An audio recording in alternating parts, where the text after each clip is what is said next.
ഗൗരവത്തോടുകൂടി ഒരുപക്ഷെ പഠനം നടത്തി ചർച്ച ചെയ്യുന്നൊരു വിഷയമാണ്. വിവാദങ്ങൾ ഉണ്ടാകാവുന്നതാണ്, പ്രത്യേകിച്ച് മനുഷ്യരുമായി ചേർന്ന് നിൽക്കുന്ന ഒരു പ്രശ്നമായതുകൊണ്ട് തന്നെ അതിനെ വളരെ ഗൗരവത്തോടുകൂടി ആഴത്തിൽ ശാസ്ത്രീയമായി പഠിച്ചതിന് മാത്രം അവതരിപ്പിക്കേണ്ട ഒരു വിഷയം എന്ന നിലയിൽ അത് കൂടുതലായി സംസാരിക്കാൻ ഞാൻ ആഗ്രഹിക്കുന്നില്ല. എങ്ങനെയാണ് കോറിയുടെ കാര്യം, എങ്ങനെയാണ് കേരളത്തിലെ ഒരു ജനകീയ സമരം രൂപപ്പെടുന്നത്, ആ സമരം എങ്ങനെയാണ് മുമ്പോട്ട് പോകേണ്ടത്, എന്തൊക്കെയാണ് ആ സമരം മുമ്പോട്ട് വെക്കുന്ന അടിസ്ഥാനപരമായ കാര്യങ്ങൾ എന്നത് എൻ്റെ ഒരു അനുഭവം വെച്ചുകൊണ്ട്, ചില സമരങ്ങളുമായി ബന്ധപ്പെട്ടൊരു അനുഭവം വെച്ചുകൊണ്ട് രണ്ട് കാര്യങ്ങൾ പെട്ടെന്ന് പറഞ്ഞ് അവസാനിപ്പിക്കാമെന്ന് ഞാൻ വിചാരിക്കും. കേരളത്തിലെ നിരവധി കോറി ഉൾപ്പെടെയുള്ള നിരവധി സമരങ്ങളിൽ, ഭൂസമരങ്ങൾ ഉൾപ്പെടെ, പാച്ചിമട സമരം, എൻഡോസൾഫാൻ സമരം ഉൾപ്പെടെ വിവിധ സമരങ്ങളുമായി ബന്ധപ്പെട്ട ഒരാളെന്ന നിലയിൽ, വിവിധ മേഖലകളിൽ ബന്ധപ്പെട്ട ഒരാളെന്ന നിലയിൽ എങ്ങനെയാണ് ആ സമരങ്ങളൊക്കെ ജനകീയമായി തീരുന്നത്, ചില സമരങ്ങൾ എങ്ങനെയാണ് ഇടയ്ക്ക് വെച്ച് സമരം ഇല്ലാതാകുന്നതൊക്കെ ഉള്ളത് വളരെ ഗൗരവത്തോടുകൂടി മനസ്സിലാക്കേണ്ടതായിട്ടുണ്ട്. നമ്മുടെ മുമ്പിലുള്ള ഒന്ന് രണ്ട് സമരങ്ങളുണ്ട്, പ്രത്യേകിച്ച് പാച്ചിമട സമരം പാലക്കാട് ഈ ജില്ലയ്ക്ക് തൊട്ടടുത്തുള്ള സമരമാണ്. ആ സമരം എങ്ങനെയാണ് കൊക്കക്കോള അവർ നിർത്തലായി പോയത് എന്നത് പരിശോധിക്കപ്പെടേണ്ടതാണ്. എങ്ങനെയാണ് ചില സമരങ്ങൾ ഇപ്പോഴും തുടർന്നു വരുന്നത് അതും പരിശോധിക്കപ്പെടേണ്ടതായിട്ടുണ്ട്. ഇപ്പം നർമ്മദ ബച്ചാവ് ആന്തോളൻ എന്ന് പറയുന്ന നർമ്മദാ നദിയുടെ അണക്കെട്ടുമായി ബന്ധപ്പെട്ട കേരളത്തിന് വെളിയിലുള്ള ആ സമരം ഇപ്പോഴും നടക്കുകയാണ്. ഒരേ പ്രാവശ്യവും ആ അണക്കെട്ടിന്റെ ഉയരം കൂട്ടിക്കൊണ്ടിരിക്കുകയാണ്. ഇത് രണ്ടും ജനകീയ സമരങ്ങളാണ്. സമരങ്ങളെ എങ്ങനെയാണ് വ്യത്യസ്തമായിട്ട് കാണുന്നത്, വ്യത്യസ്തമായിട്ടിരിക്കുന്നത് എങ്ങനെ ധരിക്കണം. കലഞ്ഞൂർ സമരവുമായി ബന്ധപ്പെട്ടാണ്, പശ്ചിമഘട്ട സമരവുമായി ബന്ധപ്പെട്ട് ഞാൻ വരുന്നത്. കലഞ്ഞൂരിൽ ഇന്ന് അടക്കം ചെയ്യുന്ന ഒരാളുണ്ട്, മനുഷ്യൻ, പത്തനംതിട്ട ജില്ലയിലെ കലഞ്ഞൂരിൽ. അദ്ദേഹമാണ് ആ സമരത്തിന് നേതൃത്വം കൊടുത്ത ആൾ. 94 വയസ്സുണ്ട് ഇപ്പോൾ. ഗുരു നിത്യേതനയുടെ കാലം മുതൽ ആരംഭിച്ചൊരു സമരമായിരുന്നു കലഞ്ഞൂർ, പത്തനംതിട്ട ജില്ലയിലെ കലഞ്ഞൂരിൽ. കോറികളുടെ പർവ്വത ശിഖരങ്ങളാണ്, പശ്ചിമഘട്ടത്തോട് ചേർന്ന് കിടക്കുന്ന പർവ്വത ശിഖരങ്ങളാണ്. കള്ളിപ്പാറ, വരാട്ടുപാറ, പോത്തുപാറ എന്ന് പറയുന്ന പാറകളുടെ പേര് ചേർത്തുള്ള പേരുകൾ മുഴുവനാണ് അവിടുത്തെ സ്ഥലങ്ങൾക്കുള്ളത്. അവിടെ നടന്ന ഐതിഹാസികമായ സമരമാണ്. ഞങ്ങൾ ആ സമരവുമായി ബന്ധപ്പെട്ട് പശ്ചിമഘട്ട സംരക്ഷണ സമിതിയുടെ ബിജു വിജയക്കപ്പും ഞാനും കൂടിയാണ് ആ പ്രദേശത്ത് നിരന്തരം പോയതിനു ശേഷമാണ് സന്തോഷ് കലഞ്ഞൂർ എന്ന് പറയുന്ന ഇപ്പോൾ അഡ്വക്കേറ്റായിട്ട് പത്തനംതിട്ട പ്രാക്ടീസ് ചെയ്യുന്ന സന്തോഷവുമായിട്ട് ബന്ധപ്പെടുകയും ഒരു സമരമുഖം അവിടെ ആരംഭിക്കുമെന്ന് പറഞ്ഞ് അങ്ങനെ ഒരു സമരമുഖം ആരംഭിക്കുന്നു. വളരെ വ്യത്യസ്തമായി കിടന്ന മനുഷ്യരെയൊക്കെ ചേർത്ത് വെച്ചുകൊണ്ട് കലഞ്ഞൂർ സമരം എന്ന പേരിൽ ഒരു സമരം അവിടെ 2012 മുതൽ ആരംഭിക്കുകയും ആ സമരം കേരളത്തിൻ്റെ പരിസ്ഥിതി മേഖലയിൽ, പ്രത്യേകിച്ച് കോറി മേഖലകളിൽ, പശ്ചിമഘട്ട മലനിര മേഖലകളിൽ ഉള്ള ഇടപെടലുകളെ ജനകീയമായി ഇടപെടാൻ കഴിയുന്ന ഒരു സമരമാക്കി കേരളത്തിന് മുമ്പിൽ അവതരിപ്പിച്ചു എന്നുള്ളതാണ് ആ സമരത്തിൻ്റെ ഏറ്റവും വലിയ പ്രത്യേകത എന്ന് പറയുന്നത്. അപ്പോൾ കേരളം പരിസ്ഥിതിയെ വളരെ ഗൗരവത്തോടു കൂടി കാണേണ്ടതായ ഒരു സാധ്യത കൂടി രൂപപ്പെട്ടു. ആ സമയത്താണ് ഗാഡ്ഗിൽ കമ്മിറ്റി റിപ്പോർട്ട് പുറത്തു വരുന്നതും അതുമായി ബന്ധപ്പെട്ടുള്ള ഗൗരവകരമായ ചർച്ച പിന്നെ കേരളത്തിൽ വിവിധ ഇടങ്ങളിൽ, തിരുവനന്തപുരം മുതൽ വിവിധ തലങ്ങളിൽ ഈ ചർച്ച ഉയർന്നു വരികയും ചെയ്തത്. അങ്ങനെയാണ് പശ്ചിമഘട്ടം, അതിനകത്ത് പറയുന്ന പ്രധാനപ്പെട്ട ഒരു കാര്യം, പശ്ചിമഘട്ടം എന്ന് പറയുന്നത് കേരളത്തിൻ്റെ ആവാസ വ്യവസ്ഥയെ, ജീവിതത്തെ ക്രമപ്പെടുത്തുന്ന അതിൻ്റെ ജീവനാഡിയാണ്. അത് സംരക്ഷിക്കപ്പെടേണ്ടതായിട്ടുണ്ട്. അതുകൊണ്ട് പശ്ചിമഘട്ടത്തെ കേരളമായിട്ട് തന്നെ പറയണം. തീരം എന്നോ ഇടനാടെന്നോ ഒക്കെ പറയുന്നതിനേക്കാൾ പകരം ഇങ്ങനെ ചരിഞ്ഞു കിടക്കുന്ന ഈ പ്രദേശം, അതിൻ്റെ ഒഴുക്കാണ്, ആ ഒഴുക്കാണ് അടിവേരുകളെ സമ്പുഷ്ടമാക്കുന്നത്. മനുഷ്യരുൾപ്പെടെയുള്ള എല്ലാ ജീവജാലങ്ങളെയും നിലനിർത്തുന്ന ഏറ്റവും സമ്പുഷ്ടമായ ഇടം എന്ന് പറയുന്നത് നമ്മൾ നിലനിൽക്കുന്ന ഈ ആവാസവ്യവസ്ഥ, കുറച്ചു ദൂരം മാത്രമുള്ള കടലും ഈ മലനിരയും കുറച്ചു ദൂരം മാത്രമുള്ള ഏറ്റവും വലിയ ബയോഡൈവേഴ്സിറ്റി ഉള്ള ഈ പ്രദേശം സംരക്ഷിക്കപ്പെടണം. അത് ജീവന്റെ രാഷ്ട്രീയമാണ്. അതുകൊണ്ട് പരിസ്ഥിതിയുടെ രാഷ്ട്രീയം നമ്മൾ മുമ്പോട്ട് വെക്കണം. അത് ജീവന്റെ രാഷ്ട്രീയമാണ്. അതാണ് പറയേണ്ടതെന്ന് പറയുന്ന പുതിയ ഒരു ആശയം കേരളത്തിലെമ്പാടും ചർച്ച ചെയ്യപ്പെടും. അതിനകത്ത് ഗാഡ്ഗിൽ കമ്മിറ്റി റിപ്പോർട്ടിനകത്ത് ഭാഗമായിരുന്ന വിജയൻ സാർ ഉൾപ്പെടെ നിരവധി പേർ ഗാഡ്ഗിൽ തന്നെ വിവിധ സമ്മേളനങ്ങളിൽ പങ്കെടുക്കുകയുണ്ടായി. അങ്ങനെയാണ് പശ്ചിമഘട്ട സംരക്ഷണ സമിതി രൂപപ്പെടുന്നത്. കേരളത്തിൽ വലിയ ഒരു സമരം, കാസർഗോഡ് മുതൽ തിരുവനന്തപുരം വരെ 60 ദിവസം നീണ്ടു നിന്ന വലിയ ഒരു യാത്ര നടത്താൻ കഴിഞ്ഞു വിവിധ സമരങ്ങളിലൂടെ. അത് കടലിന്റെ തീരത്ത് അങ്ങ് പശ്ചിമഘട്ട മലനിരകളിൽ ഇങ്ങനെ ഒരു യാത്ര നടത്തി വിവിധ സമരങ്ങൾ. ആ സമരത്തിൽ അത് വിജയിച്ചവരും തോറ്റവരും സമരം ചെയ്യുന്നവരുമായ ഒട്ടനവധി മനുഷ്യരുണ്ട്. ആ മനുഷ്യരെയൊക്കെ കാണാനും ഏകോപിപ്പിക്കാൻ കഴിഞ്ഞു എന്നുള്ളതാണ്. എന്നാൽ ഇടക്കാലത്ത് പശ്ചിമഘട്ട സംരക്ഷണ സമിതി കോവിഡിന് ശേഷം കുറച്ച് പ്രവർത്തനങ്ങൾ ആ രീതിയിൽ മുമ്പോട്ട് പോയില്ല. അതിൻ്റെ ഒരു പ്രശ്നങ്ങൾ വളരെ ഗൗരവപരമായി വ്യക്തിപരമായി പലരും സംസാരിക്കുകയും അതിൻ്റെ ഒരു പശ്ചാത്തലത്തിലാണ് വീണ്ടും അതിൻ്റെ സജീവത എടുത്തുകൊണ്ടുള്ള പ്രവർത്തനങ്ങൾ ആരംഭിക്കണമെന്ന് പറഞ്ഞതിൻ്റെ ഭാഗമായിട്ടാണ് തൃശ്ശൂർ കൂടിയ ഒരു സമ്മേളനം ഈ ഒരു തീയതിയും ഈ ഒരു സമ്മേളനവും ക്രമീകരിക്കാനുള്ള നടപടികൾ സ്വീകരിച്ച് മുമ്പോട്ട് പോകുന്നത്. വളരെ ഗൗരവപരമായി നമുക്കറിയാം, ഈ രാജ്യത്ത് നടക്കുന്ന, പ്രത്യേകിച്ച് നമ്മുടെ സംസ്ഥാനത്ത് നടക്കുന്ന വിവിധ പ്രവർത്തനങ്ങൾ, വികസനത്തിൻ്റെ പേരിൽ നടക്കുന്ന വിവിധ പ്രവർത്തനങ്ങളൊക്കെ എങ്ങനെയാണ് നാടിൻ്റെ ഈ പരിസ്ഥിതിയുടെ രാഷ്ട്രീയത്തെ എങ്ങനെയാണ് അത് ബാധിക്കുന്നത്, ജീവനെ എങ്ങനെയാണ് ബാധിക്കുന്നു എന്നുള്ളത് ഒട്ടനവധി ഉദാഹരണങ്ങൾ എനിക്ക് മുമ്പ് സംസാരിച്ചവരൊക്കെ ഇവിടെ സൂചിപ്പിക്കുകയുണ്ടായി. കേരളത്തിലുണ്ടായ വിവിധ സമരങ്ങൾ, ആ സമരങ്ങൾ എങ്ങനെയാണ് കേരളത്തിൽ അടയാളപ്പെട്ടു നിൽക്കുന്നത് എന്നുള്ളത് വളരെ പ്രധാനപ്പെട്ട ഒരു സംഭവമാണ്. ഞാൻ മുമ്പ് പറഞ്ഞ പ്ലാച്ചിമട സമരം, ആ പ്ലാച്ചിമട സമരത്തെ പറ്റി പറയാനല്ല, ആ സമരം എങ്ങനെയാണ് അവർ വിജയിപ്പിച്ചെടുത്തെന്നുള്ളത് ഒരു പ്രധാന സംഭവമാണ്. അതിനകത്ത് അവർ നിലപാടെടുത്ത് നിൽക്കാൻ കഴിഞ്ഞ ആ യാഥാർത്ഥ്യത്തെ ഉൾക്കൊള്ളുകയും പഠിക്കുകയും പരിശോധിക്കുകയും ചെയ്യണം. അത്തരത്തിലൊരു പഠനം കേരളത്തിന്റെ വിവിധ സമരഭൂമികളിൽ നടന്നിട്ടുണ്ടോ എന്ന് എനിക്ക് സംശയമാണ്. അതുകൊണ്ട് തന്നെ പാതി വഴിയിലാണ് പല സമരങ്ങളും ഇട്ടേച്ചു പോകും, പല താല്പര്യങ്ങളും അതിനകത്തുണ്ട്. എന്നാൽ ഒരു തലമുറയ്ക്ക് മുമ്പോട്ട് പോകാൻ കഴിയുന്ന ഒരു ജീവിത സാഹചര്യം മെച്ചപ്പെടണമെങ്കിൽ അത് പരിസ്ഥിതി സംരക്ഷിക്കപ്പെട്ടാലല്ലാതെ നടക്കില്ല എന്ന് പറഞ്ഞൊരു ബോധ്യപ്പെടലുമാണ് ഒരുപക്ഷെ നമ്മളെ അത്തരം തീരുമാനങ്ങളിലേക്ക് എടുക്കേണ്ടത്. വലിയ നേതൃത്വത്തിനേക്കാളൊക്കെ ഉപരിയായി ആ പ്രാദേശിക മേഖലകളിൽ, അതുകൊണ്ടാണ് പ്ലാച്ചിമടയിലെ മൈലമ്മയെ പോലുള്ള സ്ത്രീകൾ അവരുടെ നേതൃത്വത്തിലെടുത്ത സമരത്തിന്റെ ഒരു വിജയം. വലിയ നേതാക്കളൊന്നുമല്ല, എന്നാൽ വലിയ നേതാക്കന്മാരെന്ന് നമ്മൾ പറയുന്നവർ എന്താണ് ഈ സമരത്തെ കാണുക എന്നുള്ളത് കൂടി നമ്മൾ പരിശോധിക്കപ്പെടേണ്ടതാണ്.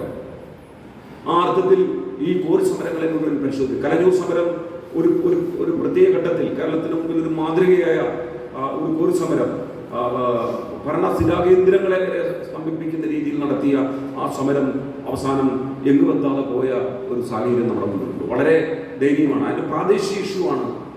ഇത്തരം പ്രാദേശിക ഇഷ്യൂകൾ നമ്മൾ മുമ്പോട്ട് വെക്കുന്ന ഈ രാഷ്ട്രീയത്തെ മാറ്റി നിർത്തുന്നുണ്ട്, തച്ചുടച്ച് മാറ്റി നിർത്തുന്നുണ്ട്. അത് പരിഹരിക്കപ്പെടേണ്ടതായിട്ടുണ്ട്. ഇപ്പൊ ഇവിടെ തന്നെ പശ്ചിമോട്ടവുമായി പ്രവർത്തിച്ച ഒരാളെ ഞാൻ വിളിച്ചപ്പോൾ പറഞ്ഞത്, ഞാനതിനകത്ത് ഇപ്പം നിലവിലില്ല, നിങ്ങൾ എന്തുകൊണ്ടാണ് അത് ഇവിടെ സംഘടിപ്പിച്ചത്? ഇവിടെ ഞാനെന്ന് പറയുന്ന വലിയ പർവ്വതമുണ്ട്, നിങ്ങൾ എന്തിനാണ് ഇവിടെ? മറ്റൊരിടത്ത് മലപ്പുറം ജില്ലയിൽ ഒരുപാട് സ്ഥലമുണ്ടല്ലോ, നിങ്ങൾക്ക് അവിടെ സംഘടിപ്പിക്കരുതാനോ? ഇത്തരം ചോദ്യമാണ് പരിസ്ഥിതി മേഖലയിൽ ഇടപെടുന്നവരെ കൂടെ പരിശോധിക്കപ്പെടേണ്ടതായിട്ടുണ്ട്. എന്താണ് അവരുടെ ആത്മാർത്ഥത പരിശോധിക്കപ്പെടാറുണ്ട്. അപ്പം ജീവിതം കൊണ്ട് അടയാളപ്പെടുത്തി നിൽക്കുന്ന ഒട്ടനവധി മനുഷ്യരുണ്ട് ഈ മേഖലയിൽ. അവരുടെ ജീവിതം കൊണ്ട് ഈ മേഖലയെ അടയാളപ്പെടുത്തി നിൽക്കുന്നത്. അത്തരം ജീവിത സാക്ഷ്യത്തെയാണ് നമ്മൾ മനസ്സിലാക്കേണ്ടത്. ഒരു കോറിയുടെ ഇവിടെ കോറി വേണ്ട, അവിടെ കോറി വരുന്നതിന് പ്രശ്നമില്ല, ഈ മല തകർന്നോട്ടെ, ആ മല തകരുന്നതിന് പ്രശ്നമില്ല എന്ന് പറയുന്ന പരിസ്ഥിതി രാഷ്ട്രീയ പ്രവർത്തനം നടത്തുന്നവരുണ്ട്. എന്നാൽ പരിസ്ഥിതിയെ ജീവനുമായി ബന്ധപ്പെട്ട് ക്രോഡീകരിക്കുമ്പോൾ മനസ്സിലാക്കുമ്പോഴാണ് നമുക്ക് വളരെ കൃത്യമായ ദിശാബോധം ഉണ്ടാകുന്നത്. ഈ കടലിന്റെ മേഖലയിലിട്ട് ഇപ്പം കോറി കൂടുതൽ കൊണ്ടിടുന്നത് തീരപ്രദേശത്താണ്. എന്തുകൊണ്ടാണ്? അതൊരു വലിയ വ്യവസ്ഥാപിത രാഷ്ട്രീയ പാർട്ടികളും ഈ പറയുന്ന കോറി മുതലാളിമാരും തമ്മിലുള്ള ഒരു ഒത്തുകളിയുടെ ഭാഗമാണ്. കടലിൽ ആദ്യ പുലിമുട്ട് കെട്ട്, നമുക്കറിയാം, പുലിമുട്ട് കെട്ടിയാൽ കടലിനകത്തേക്ക് കല്ലെടുന്നതിനാണ് പുലിമുട്ട് എന്ന് പറയുന്നത്. ആ പുലിമുട്ട് കെട്ടിയാൽ ഒഴുക്ക് നേരെ തെക്കോട്ടാണ്. പുലിമുട്ടിന്റെ വടക്ക് ഭാഗം മുഴുവൻ കടലെടുത്തോണ്ട് പോകും. അങ്ങനെ പുലിമുട്ടിട്ടിട്ടിട്ടിട്ട് കേരളത്തിന് വടക്ക് ഭാഗം മാത്രമേ ഉള്ളൂ, തെക്ക് ഭാഗമില്ല. തെക്ക് ഭാഗത്ത് മണ്ണ് കൊണ്ട് അത് വെക്കും. എന്നാൽ പുലിമുട്ടുകളാണ് മുഴുവൻ. ഇപ്പൊ ചെല്ലാനത്ത് ഉൾപ്പെടെ മുഴുവൻ സ്ഥലങ്ങളിലും ഇത്തരം നമുക്ക് കാണാൻ കഴിയും. ആ പുലിമുട്ട് ഇട്ടാൽ തീരം തകരും. തീരം സംരക്ഷിക്കണമെങ്കിൽ സീവാട് കെട്ടണം, കടൽ ഭിത്തി കെട്ടണം, അതിനും ഈ കോറി വേണം. ഇതൊരു ഒത്തുകളിയുടെ ഭാഗമാണ്.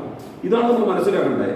ഈ ആദ്യ സമയങ്ങളിൽ സ്വതന്ത്ര മത്സ്യത്തൊഴിലാളി ഫെഡറേഷനോടൊക്കെ നമ്മളിത് പറഞ്ഞിരുന്നത്, എന്തുകൊണ്ടാണ് നിങ്ങളുടെ പ്രദേശങ്ങളിലെല്ലാം വള്ളമെടുക്കാനായിട്ട് ഈ സീവാള് ഈ പുലിമുട്ടിടണമെന്ന് പറയുന്നത് വലിയ അപകടമാണ്, ഇത്തരം ചില പ്രശ്നങ്ങളുണ്ട് എന്ന് പറഞ്ഞിട്ട് ആദ്യം അവർക്കത് മനസ്സിലാകുന്നില്ല.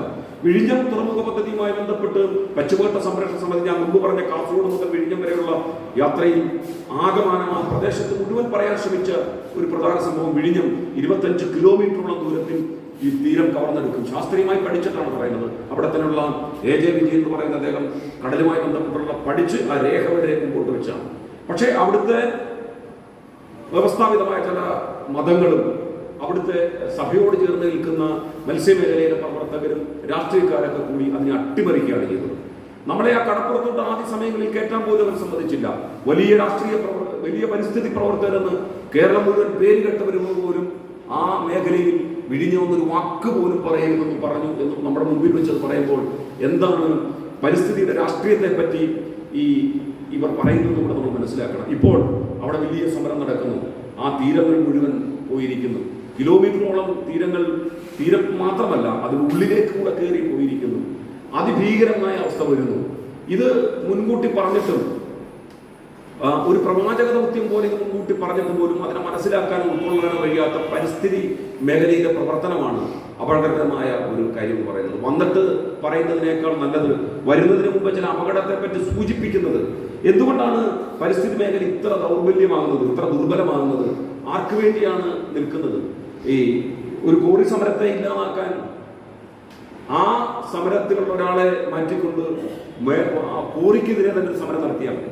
ഇപ്പൊ നമ്മളെല്ലാം കൂടി ഒരു സമരം നടത്തുന്നു, ഒരു പേരിട്ട് ഇവിടെ ഒരു കോറി സമരം നടത്തുന്നത്, അതിനകത്ത് ഞാൻ മാറി വേറെ ഈ കോറിക്ക് തന്നെ ഒരു സമരം നടത്തിയാൽ ആ സമരം ജനുവിനായി സമരം തകർക്കപ്പെടും എന്നുള്ളതിന് ഒട്ടനവധി ഉദാഹരണങ്ങളുണ്ട്. മറ്റൊരു സമരമാണ് പൊന്തമ്പുഴ. 7500 ഏക്കർ വനമുള്ള പൊന്തമ്പുഴയിൽ 2 ജില്ലകളായി പത്തനംതിട്ടയിലും കോട്ടയത്തുമായിട്ട് വിസ്തൃതി കിടക്കുന്ന 2 ഫോറസ്റ്റ് ഓഫീസിന്റെ കീഴിലുള്ള ഈ വനം, ആ വനത്തിലെ ഭൂമി പത്തനംതിട്ട കോപ്പറേറ്റീവ് ബാങ്കിൽ പണയം വെച്ച് ലക്ഷങ്ങൾ എടുത്തു എന്ന് പറയുമ്പോൾ നമുക്ക് സത്യത്തിൽ എന്താണ് തോന്നുന്നത്? കരച്ചിലാണോ, സങ്കടമാണോ, ചിരിയാണോ, തമാശയാണോ തോന്നുന്നത്? അത് ജപ്തി ചെയ്യാൻ വന്നപ്പോഴാണ് അറിയുന്നത് ഇതാണ് ഭൂമി എന്നുള്ളത്. അത്തരം പഞ്ചായത്തുമായി ചേർന്ന് വില്ലേജുമായി ചേർന്ന് തിരുമുറി നടത്തി ആ ഭൂമി 128 പേർക്കായിട്ട് ഹൈക്കോടതി വിധിച്ചായിരുന്നു. ആ വിധിക്കെതിരെയാണ് ബിജു ജേക്കബും ഞാനും കൂടെ ഈ പൊന്തമ്പുഴ ചെന്നിട്ട്. അപ്പൊ പൊന്തമ്പുഴ ഒരു സമരമുണ്ട്. ആ സമരം അവിടുത്തെ വനത്തിൽ പുറത്ത് താമസിക്കുന്നവരുടെ പട്ടയം ലഭിക്കണം എന്ന് പറഞ്ഞുള്ള സമരമാണ്.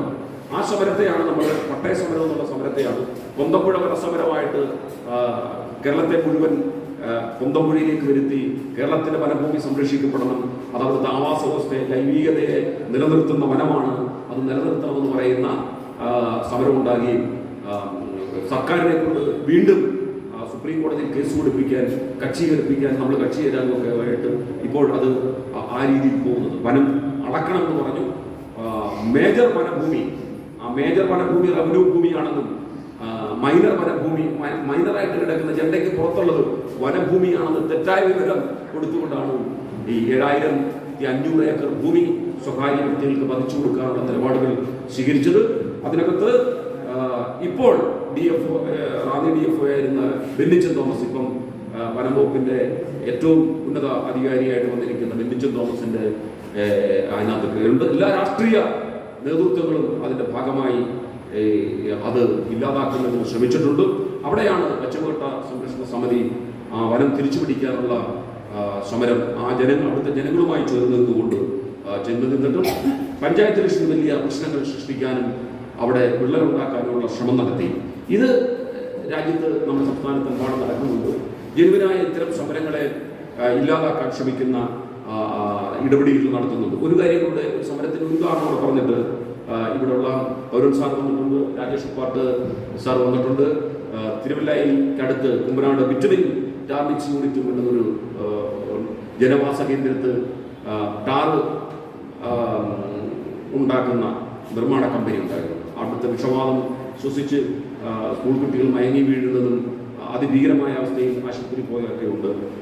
അതിനെതിരെ നടന്നൊരു സമരം, അവിടുത്തെ നേതൃത്വം കൊടുത്ത ഒരു സ്ത്രീയെ സ്വതന്ത്രയായിട്ട് നിന്ന് മത്സരിപ്പിച്ച് വിജയിപ്പിച്ച് പഞ്ചായത്ത് മെമ്പറാക്കി ഒറ്റയ്ക്ക് നിന്നാണ് അവർ പൊരുതിയത്.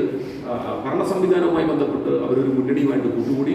പക്ഷേ അവരപ്പോഴും പറഞ്ഞ് ഇത് ഇപ്പൊ 10 വർഷമാണ് ആ വിറ്റമിൻ ടാർമിക്സ് യൂണിറ്റ് ഇതുവരെ കൂട്ടിയതിനു ശേഷം തുറന്നിട്ടില്ല.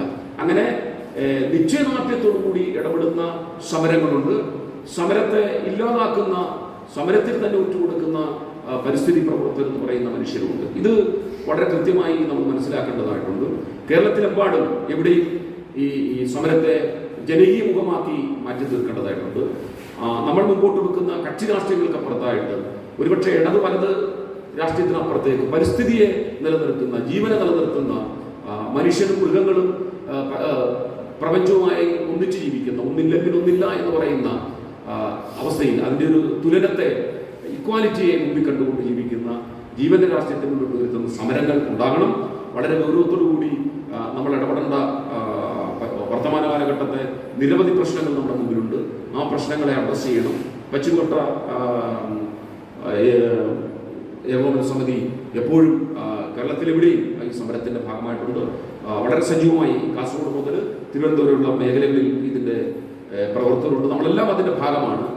വ്യത്യസ്തമായിട്ട് മാറി നിൽക്കുന്നതിന് പകരം ഒന്നിച്ചു നിന്നുകൊണ്ട്, ചേർന്ന് നിന്നുകൊണ്ട് കേരളത്തിൻ്റെ ജീവനെ തിരിച്ചു പിടിക്കുന്ന, നമ്മൾക്ക് ജീവിക്കാൻ കഴിയുന്ന സാഹചര്യം ഉണ്ടാകുന്ന രീതിയിൽ മുമ്പോട്ട് പോകാൻ നമുക്ക് ഒന്നിച്ചു ചേർന്നേക്കാമെന്ന് മാത്രം പറഞ്ഞുകൊണ്ട് നിർത്തുന്നു.